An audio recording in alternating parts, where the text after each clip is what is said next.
Salam dostlar, bu günlər biz Nazirliyin testini işləyəcək. 3 sualdan başlayaq. Jasminin 40 qələmi var.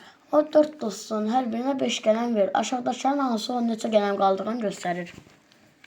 ABCD variantlarından görürəm ki, bu 100% ifadə ilə istifadə olunmalıdır.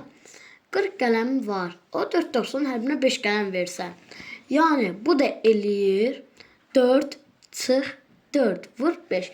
Bunu da yəni izah eləmək üçün birinci 4-dən 5'ə vuracaq. Amma burada 4 üstə 4 vur 5 olsa səhv olacaqdır. Məsələn, bax bu səhvdir. Çünki 40-dan 4 çıxacaq. Birinci mərtəzə ilə axı. Burada da səhvdir. Yox, burada səhvdir. Burada verməyib. Gələn verdi. O yəni o verdi. Yəni onda utardı. Onda azaldı. Toplama olanmaz.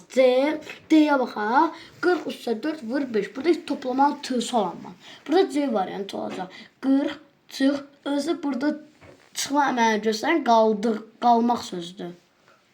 Burada C variantı olacaq. Sağ olun.